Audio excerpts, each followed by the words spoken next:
State, wokeism, cultural Marxism ऐसे शब्द चर्चा में बहुत है। अब हमारे पड़ोस में ही बांग्लादेश में क्या हुआ, उस उत्पात के कारण वहां के हिंदू समाज पर जो अत्याचार बार बार होते हैं उस परंपरा को फिर से दोहराया गया। पहली बार वहां का हिंदू संगठित होकर अपने बचाव में रास्ते पर आया, इसलिए कुछ बचाव हो गया।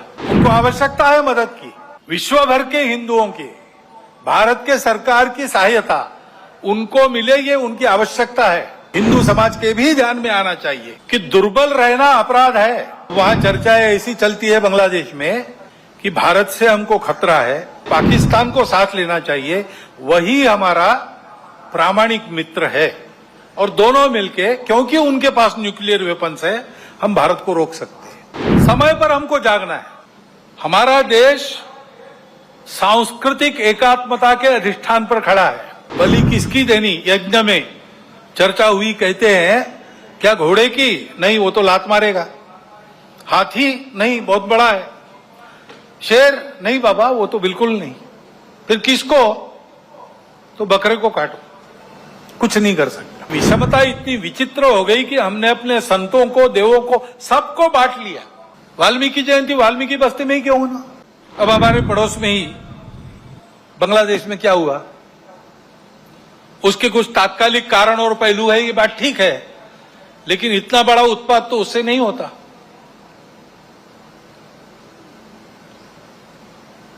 वो कारण, उनकी चर्चा जिनका विषय है वो करें, परंतु दो बातें ध्यान में आती है। पहली बात है कि उस उत्पात के कारण वहां के हिंदू समाज पर जो अत्याचार बार बार होते हैं उस परंपरा को फिर से दोहराया गया।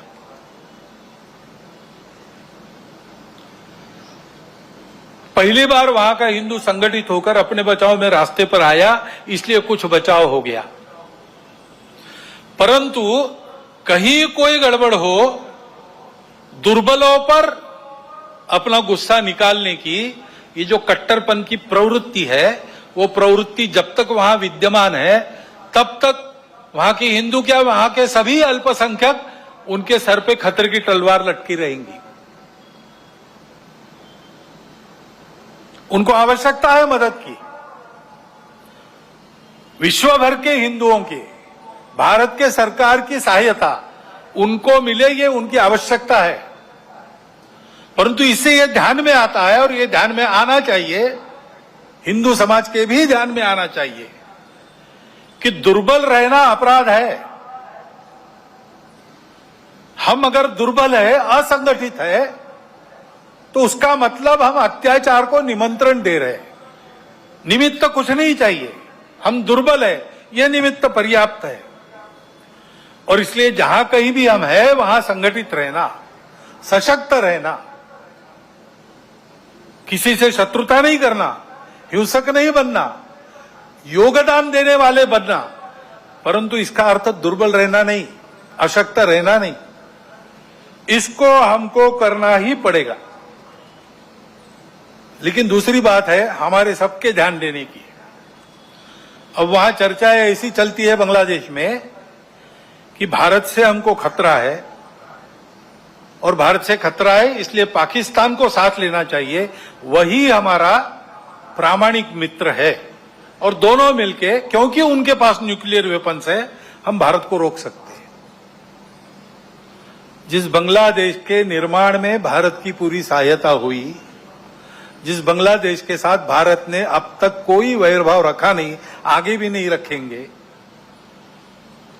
उस बांग्लादेश में ये चर्चाएं हो रही है। ये चर्चाएं कौन करा रहा है? ऐसे वर्णन, नैरेशंस वहां पर चले, ये किन किन देशों की हित की बात है? ये तो देखने वाले, सोचने वाले समझते हैं, नाम लेने की आवश्यकता नहीं। हमारे देश में भी ऐसा हो, ये इच्छा है, क्योंकि भारत बड़ा बनेगा तो सब स्वार्थ के दुकान तो बंद हो जाएंगी और इसलिए भारत का ये सामर्थ्य न बने, ऐसे उद्योग चल रहे हैं। Deep state, wokeism, cultural Marxism ऐसे शब्द चर्चा में बहुत है। पिछले साल भी मैंने उल्लेख किया था। कुछ लोगों ने कहा था कि अपने यहां तो है ही नहीं, ऐसा नहीं है, अपने यहां है, बहुत पहले से है। क्योंकि केवल भारत नहीं, सभी सांस्कृतिक परंपरा के विरुद्ध ये विचार जाता है। परंपरा से दुनिया में कहीं भी कोई भी समाज जीवन में जो मंगल है, भद्र है, ऐसा मानता है, उसको ध्वस्त करना ये इनके कार्य प्रणाली का अंग है। और ये करने के लिए पहला सूत्र उनका होता है इन्वेड द इंस्टीट्यूशंस, संस्थाओं को कब्जे में लो। शिक्षा संस्थान है, विद्यापीठ है, शिक्षा व्यवस्था है, माध्यम है, बौद्धिक जगत है, इन सब पर अपनी पकड़ कायम करके उनके द्वारा समाज में विचारों की विकृति का प्रसार करना, विचारों को बिगड़ना, अपनी परंपरा के प्रति, अपने स्वत्व के प्रति अश्रद्धा से उत्पन्न करना। हम ही अपने लोगों को गाली दे, हम ही अपने बातों को तुच्छ माने, उनकी लज्जा करें, इस प्रकार का वातावरण पैदा करना। इतना बड़ा समाज है, उसकी कई विविधताएं हैं, उन विविधताओं को अलगाव में परिवर्तित करना नहीं है। वहां कोई जबरदस्ती विविधता आरोपित करके हम विविध है इसलिए हम अलग है, हम विविध है इसलिए हम एक नहीं है, हमारे स्वार्थ अलग है, ऐसा नैरेशन देना। इतना बड़ा समाज है, छोटी मोटी समस्याएं सबकी रहती है, बड़ी समस्याएं भी रहती है। समाज की स्थिति में सब कुछ ठीक ही रहता है ऐसा नहीं, सुधारने का भी बहुत कुछ होता है, तो कई अन्याय चलते रहने वाले रहते हैं। इन सबको लेकर एक असंतोष उत्पन्न करना, संघर्ष उत्पन्न करना, टकराव की स्थिति उत्पन्न करना, लोगों को उग्र बनाना, व्यवस्था, कानून, सत्ता, प्रशासन, इन सब के प्रति अश्रद्धा, अनादर का व्यवहार सिखाना, इससे उस देश पर बाहर से वर्चस्व चलाना आसान होता है। पहले जैसा आपस में युद्ध करना अब आसान नहीं है। अब युद्ध इस प्रकार से होता है, इसको मंत्र विप्लव कहते हैं अपने परंपरा में। ऐसा मंत्र विप्लव चल रहा है और ऐसी भ्रम की स्थिति में उनको देश के अंदर भी कभी बार साथी मिल जाते हैं, जाने अनजाने। प्रजातांत्रिक देश है अपना, अनेक दल रहेंगे, उनकी स्पर्धा चलेगी, ये प्रजातंत्र की पद्धति है। लेकिन समाज में ये अलगाव, टकराव देश की एकता, एकात्मता, देश के वैभव संपन्न होने के प्रयास से बड़े बन गए, अथवा दलों के स्वार्थ समाज की सद्भावना और राष्ट्र की एकात्मता को गौण बनाकर चलाए गए, तो फिर किसी एक का पक्ष लेके उनके पीछे खड़ा रहना, खुद मैदान में नहीं आना। अल्टरनेट पॉलिटिक्स ऐसा कहते हैं, पर्यायी राजनीति। उसके आड़ में अपना ये एजेंडा और ये पद्धतियां चलाती है। और ये मैं कोई कॉन्स्पिरेसी थियरी नहीं बता रहा हूं, पुस्तकें निकल रही है पाश्चात्य देशों से वहां की परिस्थिति के बारे में। पाश्चात्य जगत के अनेक प्रगत देशों में इस मंत्र विप्लव के परिणाम स्वरूप जीवन की स्थिरता, शांति और मांगल्य संकट में पड़ा हुआ उनको अनुभव होता है, हमको भी दिखाई देता है। और भारत के चारों ओर, विशेषकर सीमावर्ती प्रांतों में इस प्रकार के कारस्थानों के चलते क्या क्या हो रहा है हम देख सकते हैं। समय पर हमको जागना है। हमारा देश सांस्कृतिक एकात्मता के अधिष्ठान पर खड़ा है। अंडरलाइंड कल्चरल यूनिटी, ऐसा हमारे संविधान निर्माताओं ने भी अन्यत्र भाषणों में कहा है। और नैतिक विचारों का, अध्यात्म के सत्य का एक बलशाली अधिष्ठान हमारे समाज की स्थिरता को, आपस के संबंधों को, व्यक्तिगत और राष्ट्रीय व्यवहार को मिला है। इन आधारों को नष्ट करने के कुप्रयासों को समय के पूर्व हमको रोकना पड़ेगा। उसके लिए समाज को प्रयास करने पड़ेंगे। एक ऐसा राष्ट्रीय नैरेटिव चलाना पड़ेगा, उसके लिए योजना बनानी पड़ेगी। कानून संविधान की मर्यादा में रहते हुए, अपने सांस्कृतिक अधिष्ठान पर पक्का रहते हुए हमको इसकी योजना बनानी पड़ेगी, क्योंकि समाज को सुरक्षित रखने के लिए इसी का उपयोग होगा। संस्कारों का क्षरण इन विभेदकारी ताकतों को पुष्ट करता है, और वो बलवान होती है तो वो भी संस्कारों के क्षरण का कारण बनती है। और हम देख रहे हैं कि भारतवर्ष में इस प्रकार का मनोवचन कर्मों पर कुप्रभाव निर्माण हो रहा है, क्योंकि अब कोई बात छिपी रहती नहीं, मीडिया सर्वत्र पहुंचता है। बड़ों के साथ बच्चों के हाथ में भी मोबाइल है। मोबाइल पर वो क्या देख रहे हैं, उनको क्या दिखाया जा रहा है, इस पर कोई नियंत्रण नहीं है। घर में क्या देखना नहीं देखना, इस प्रकार का विवेक नहीं मिल रहा है। ऐसी स्थिति में घर परिवारों में ये नियंत्रण स्थापित करना और अपनी विधि व्यवस्था में भी इसके व्यवस्था के लिए, कोई इसके नियंत्रण के लिए कानून बनना, इसकी आवश्यकता है। क्योंकि इन संस्कार भ्रष्टता के कई प्रकार के कुपरिणाम है। ये विवेक न होने के कारण कई जगह नई पीढ़ी नशीली दवाओं की आदतों में खोखली होती चली जा रही है। कहीं पर दिखता है, कहीं पर नहीं दिखता है। कहीं कहीं पर ऐसा भी हो गया है कि कोई नशीली दवा जो नहीं लेता उसको पिछड़ा माना जाता है। इस प्रकार का वातावरण भी उत्पन्न हो रहा है। और हम देखते हैं कि हमारे देश की परंपरा क्या है, हमारा देश कैसा है। एक द्रौपदी के वस्त्र को हाथ लगा, महाभारत हो गया। एक सीता का हरण हो गया, रामायण हो गया। यहां पर कैसी घटनाएं घट रही है। अब कलकत्ता में जो हुआ आरजीकर अस्पताल में, लज्जाजनक घटना है, हम सबको कलंकित करने वाली घटना। और ये एक नहीं है,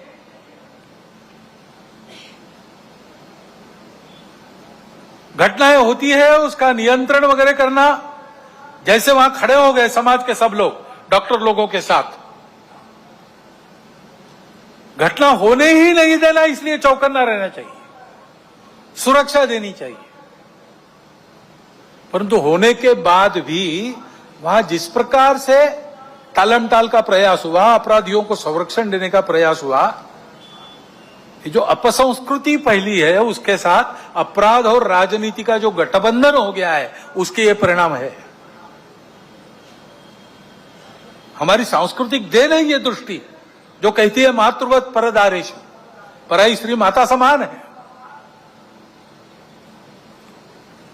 जिनसे प्रबोधन प्राप्त होता है परिवार में, अपने परिवार के जनों से प्राप्त होता है, और माध्यमों के द्वारा जाने अनजाने समाज इनसे ग्रहण करता है। वहां यह भान रहना चाहिए कि हम क्या परोस रहे। वहां अगर इसका भान नहीं रहा, इन मूल्यों का तिरस्कार हुआ, उपेक्षा हो गई, तो फिर वो महंगा पड़ेगा। और इसलिए वहां पर इसका भान रहे और मूल्यों का प्रबोधन हो, इसके लिए हमको व्यवस्था करनी पड़ेगी।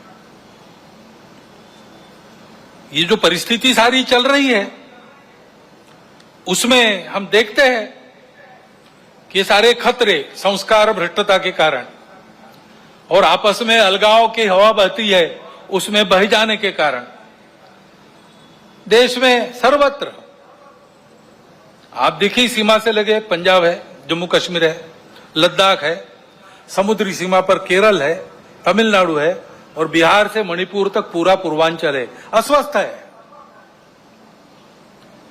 मूल कारण यही है इन प्रदेशों में ये सारी परिस्थिति उपस्थित है। और फिर ये भी हम देखते हैं कि कट्टरपन को उकसाकर उपद्रव किए जाते हैं, ये भी परिस्थिति है। बहुत सारे असंतोष के कारण इतने बड़े समाज में हो सकते हैं। ट्रैफिक जाम हो गया तो वो भी असंतोष का कारण बनता है। असंतोष को व्यक्त करने के रास्ते भी हमारे संविधान ने बताए हैं। प्रजातांत्रिक रीति से हमको जो अच्छा नहीं लगता उसका विरोध हम कर सकते हैं, करना भी चाहिए।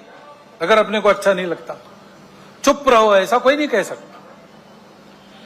परंतु उसकी एक पद्धति है, उसका पालन होना चाहिए। उसको ताक पर रखकर कानून संविधान को छोड़ते हुए कहीं किसी ने कुछ किया, पूरे समाज को जिम्मेवार मानकर ये जो उपद्रव होते हैं, इसको असंतोष के जगह गुंडागर्दी करना ज्यादा अच्छा है। कि गुंडागर्दी होती है और कहीं कहीं ये हो जाती है समाज के कट्टर स्वभाव के कारण, अथवा कहीं कहीं इसको कराया जाता है। कभी कभी समाज करता नहीं, उपद्रव करने वाले आके करके चले जाते हैं। पूज्य बाबा साहब आंबेडकर साहब ने इसी के प्रति हमको सचेत किया था। संविधान समिति ने जब संविधान अर्पण किया, संसद में बाबा साहब के 2 भाषण हुए, उसमें एक में उन्होंने उल्लेख किया है इन बातों को। उन्होंने ग्रामर ऑफ अनार्की, अराजकता का व्याकरण कहा है। अब ये इशारा हमको मिल चुका है, हम लेकिन ऐसा करते हैं। अभी गणेश उत्सव के पथराव विसर्जन के जुलूसों पर हुआ, क्यों हुआ? कोई कारण नहीं था। ऐसी बातों का नियंत्रण त्वरित करना प्रशासन का काम है। कहीं करते हैं, कहीं थोड़ी ढिलाई भी दिखती है, परंतु प्रशासन आते तक तो समाज को भुगतना पड़ता है। तो इसलिए समाज को तैयार रहना चाहिए, सावधान रहना चाहिए, तैयार रहना चाहिए। गुंडागर्दी नहीं चलने देनी है। गुंडागर्दी को किसी का सैंक्शन नहीं है, और गुंडागर्दी किसी की भी हो वो क्षम्य नहीं है। अपना और अपनों का प्राण और चीज वस्तु इसकी रक्षा करना ये अपना अधिकार है, मूलभूत अधिकार है। बातें प्रशासन को, पुलिस को करनी है, उनको ही करनी देनी चाहिए। उनके आते तक अपने प्राण को बचाना, अपनों के प्राणों को बचाना, ये अपना अधिकार है। उसके लिए समाज को सजग रहना पड़ेगा। सजगता से होगा ही नहीं, हो गया तो सन्नद्ध भी रहना पड़ सकता है। मैं वर्णन सारा किसी को लड़ाने के लिए नहीं कर रहा हूं, डराने के लिए भी नहीं कर रहा हूं। ये परिस्थिति है, दूसरी भी है, अच्छी परिस्थिति भी है, अच्छी बातें भी हो रही।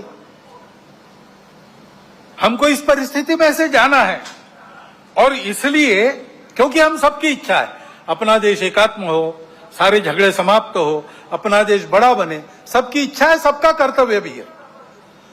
और इसलिए समाज की एक विशिष्ट प्रकार की स्थिति चाहिए, विशिष्ट दिशा में प्रयासों की आवश्यकता रहती है। समाज स्वयं जगता है, अपना पुरुषार्थ करता है, तब महापुरुष, संगठन, संस्थाएं, प्रशासन, शासन, ये सब सहाय्य कार्य होते हैं। समाज की स्वस्थ स्थिति से सारे उपद्रव टल जाते हैं। जैसे इम्यूनिटी कम होने के बाद रोग आते हैं, स्वस्थ अवस्था शरीर की ढलती है, बीमारियां बाद में घेरती है, और बीमारियां भी स्वस्थता को नष्ट करती है। और इसलिए यह स्वस्थ अवस्था समाज की सशक्त अवस्था, यानी समाज की संगठित अवस्था है।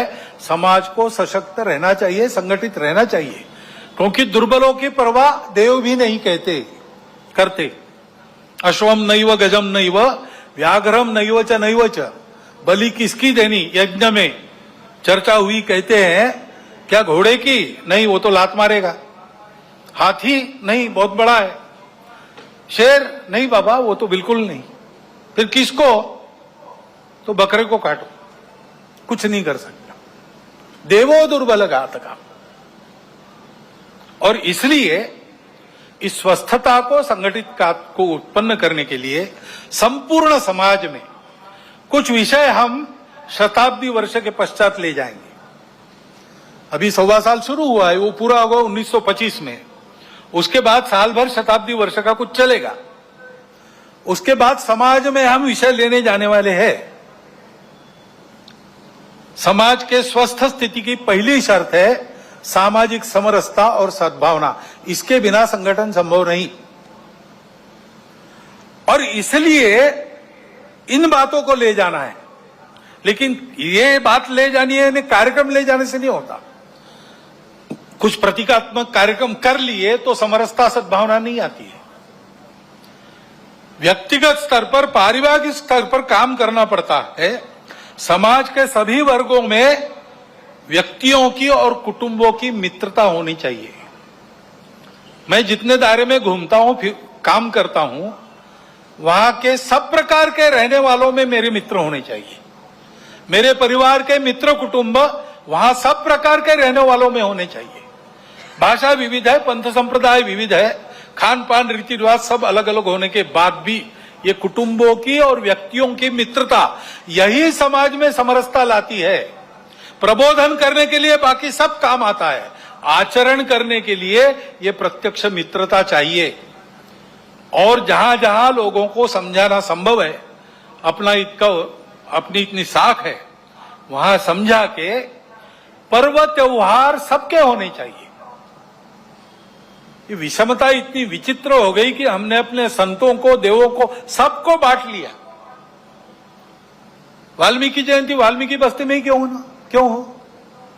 वाल्मीकि ने रामायण तो पूरे हिंदू समाज के लिए लिखा। तो भगवान वाल्मीकि की जयंती सब मिलके मनाए, भगवान रविदास की जयंती सब मिलके मनाए। सारे पर्व त्योहार मिलके पूरा हिंदू समाज करे, सहभागी हो, बाहर से सहभागी हो, अंदर जाकर सहभागी हो। ये सहभागिता चाहिए। और समाज के श्रद्धा के या उपयोग के जो केंद्र होते हैं, मंदिर है, पानी है, स्मशान है, वो सबके लिए खुले चाहिए, ऐसा वातावरण चाहिए। ये हमको करना पड़ेगा। इसको लेकर हम समाज में जाएंगे। अपने समाज में अनेक जाति वर्ग है, उनका अपना अपना नेतृत्व है। उस नेतृत्व के हाथ में संस्थाएं हैं, उन संस्थाओं के द्वारा उन जाति वर्गों का संचालन होता है, अच्छी तरह होता है। ये सब जाति वर्गों के जो मुखिया लोग हैं, वो अगर नीचे खंड स्तर तक, ब्लॉक स्तर पर एकत्रित आए और आपस में बताए कि अपने जाति के उत्थान के लिए उनको समय के हिसाब से ठीक प्रकार का प्रबोधन, क्या क्या खतरे हैं समाज जीवन में, उससे अपने आप को कैसे बचाना, इसके बारे में जानकारी, देश दुनिया में क्या चल रहा है इसकी जानकारी, ये हम अपने समाज में कैसे देते हैं, उनका जीवन अधिक उन्नत हो, अधिक संस्कार वाला हो, भौतिक दृष्टि से सुखी हो, क्या क्या कर रहे हैं, आपस में शेयर करना, बताना। कल्पनाएं मिलती है अन्य लोगों को प्रयास करने के लिए। लेकिन इनके साथ और दो विषयों की चर्चा करना। अपने अपने जाति वर्ग के लिए हम ये सब कर रहे हैं, बहुत अच्छी बात है, परंतु हम सब मिलकर अपने उस खंड में समाज की कौन सी एक समस्या है जो हम उठाकर अपने बलबूते उसको ठीक कर सकते हैं। पूरे समाज की कोई समस्या, हर 2 महीने बैठते तो 2 महीने में एक कोई समस्या उठाकर उसको ठीक करना, सबने मिलकर तय करना, इसको हम हाथ लगाएंगे, इसको हम ठीक करेंगे। और दूसरा ये तय करना कि हम सब जाति वर्ग यहां रहते हैं, हम मिल रहे हैं, वो हम में जो दुर्बल जाति है उसके लिए हम सब मिलकर क्या कर सकते हैं। ऐसी एक बैठक में मैं था, वह वाल्मीकि बंधु थे, उन्होंने खड़े होकर बताई अपनी समस्या। हमारे बच्चों के लिए विद्यालय नहीं है, सरकारी विद्यालय चलता नहीं है, प्राइवेट विद्यालय हमको पुराता नहीं है, बच्चे कहां पढ़े। तो वहां राजपूत समाज के लोग बैठे थे, खड़े हो गए, उन्होंने कहा आपकी बस्ती तो हमारी बस्ती को लगकर है। उनका है, बोले हमारा स्कूल है, 20% लोगों को हम लेंगे, बिना फीस के पढ़ाएंगे। और वो काम शुरू हो गया। समाज में विभिन्न जाति वर्गों के लोग बैठकर नियमित इन 3 विषयों का विचार अगर करते हैं तो समाज में सद्भावना नहीं रहेगी तो क्या रहेगा, और कौन उस सद्भावना को तोड़ सकेगा। क्योंकि सब जानते हैं कि हम अपना भी विचार करते हैं, सबका भी विचार करते हैं, हम सब एक दूसरे से लगे हैं, हमारे संबंध है। ये करना पड़ेगा, इस बात को लेकर हम जाएंगे।